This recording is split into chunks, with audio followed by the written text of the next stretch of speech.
Hi and welcome to Leyton Orient. We're here to discuss it's the 2008-2009 Racing Post Premier League Forum.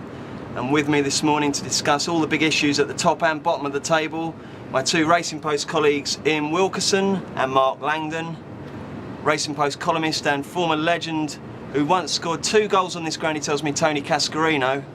And from Sky Bet, it's Dale Tempest, who last time he played at Orient got beat 8-2 for Colchester. But hopefully he'll have more luck with this finding some winners.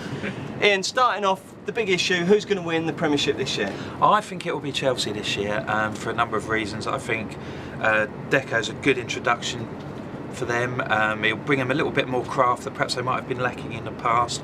Ballack was superb in the second half of last season. I expect him to kick on again.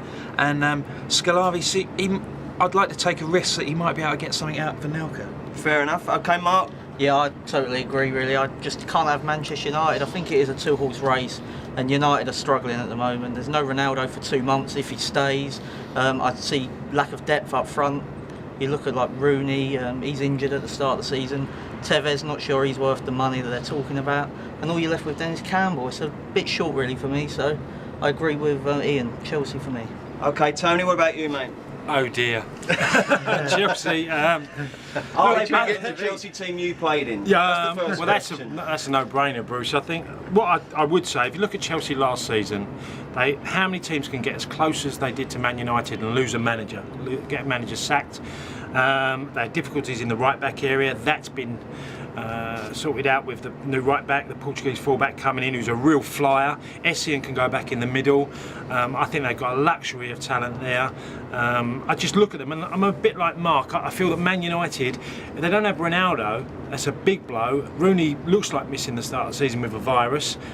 They could fall 6 points behind in the first 4 or 5 weeks of the season. I don't think they can catch that up. And I just think Chelsea have got all the momentum. Lampard will stay. I think Drogba will as well. And I think that's a big plus. They have 2 ways of playing Chelsea. It's also worth pointing out there just about Manchester United start. 3 of their first 4 games are away. Portsmouth, Liverpool, Chelsea. Could be miles behind by 4 or 5 games in. That'll be the time to back them though. As it was last year, they went out 7-2, remember, after the first 3 or 4 games, drew 0-0 with Reading, struggled the first few games. It's never a good time to overreact early on. I agree about the negatives on Man United, but mainly for me, it's down to Paul Scholes and Giggs being a year older. They've been the mainstays of this side for a long time, and every time I watched United last year, Scholes, when he played, just dictated the pace of the game. When he didn't play, Carrick, Anderson, those players, they just didn't have the same control of the game. And I just see that as a negative for them. There's so many positives at Chelsea. Essien will be like a new player because he'll be back in this midfield where he should have been all season. Filling in at right back was a waste. What, they paid 16 million for Pasingwa. Deco's a positive, obviously. I think this Scolari, he's just one of those guys. He comes in the dressing room, gives everybody a hug, he gets them all on side. It's a big sort of Mourinho style. The whole world's against us. We'll do it together. Great team spirit. If they keep Lampard, they keep Drogba, I don't see anybody getting within half a dozen points of them. No, I mean, I'm going to make it a nap hand as well. I can't see why Chelsea aren't favourites. I really can't. Dale, how close have you got them in the betting? I mean, is there a possibility Chelsea will actually take over as favourites? Not really at the moment. And we're 7-4 Chelsea, 11-8 Man U. Can't take a penny for Arsenal at 5s or Liverpool at 6s. We're not taking a single penny on either of those. Let's discuss the others, because everyone goes on about the big 4, but really it's the big 2 and then the slightly next biggest 2. I mean, what do you think of, Ian, we'll start with you on the prospects of Liverpool and Arsenal this season? Liverpool, it's always Liverpool's year, isn't it? We've been here before. It's the same message. I'm impressed with Robbie Keane. He does give them something a little bit different, but I still think the mainstay of their team will be Gerrard and Torres training on. And if anything happened to him, I'd be a bit concerned about their chances. And for me, Arsenal, as soon as they get one injury defensively, Senderos comes in and the whole thing falls apart. Last season they were going great guns until Sanya got injured. Torre had to go to right back. All of a sudden, Senderos comes in at centre half, and they just don't look the same team. They're one injury away from disaster, as far as I'm concerned. So, Tony, behind Chelsea, how do you see the others finishing? In which sort of order? I think they still finish. I think Liverpool will probably beat Arsenal into 3rd place.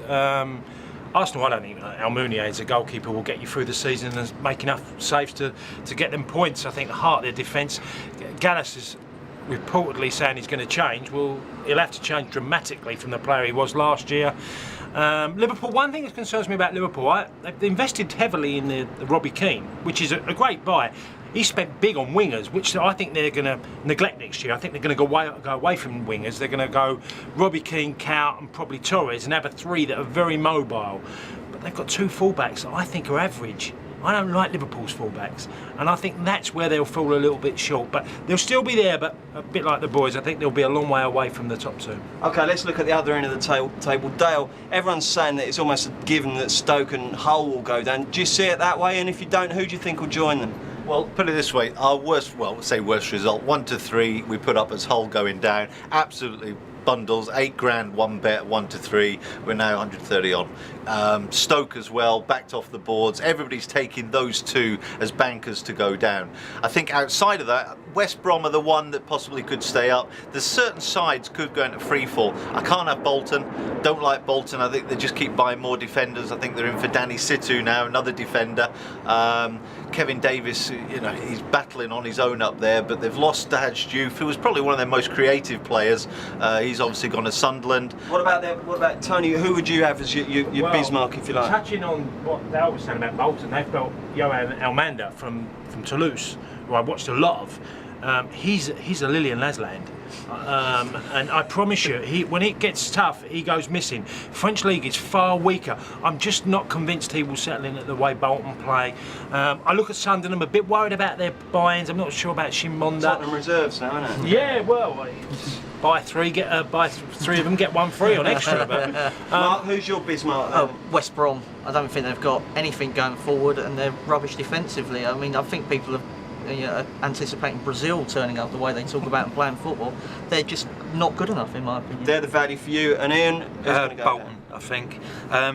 Anelka was their top scorer last season, and he left in January. You just don't know where the goals are going to come from, and I think they'll get found out big time. Okay, well, I think Blackburn are going to struggle this season, but there's plenty to be going on with there, and obviously lots of bets. So check out your prices, check out the Racing Post every day, and good luck with the new season.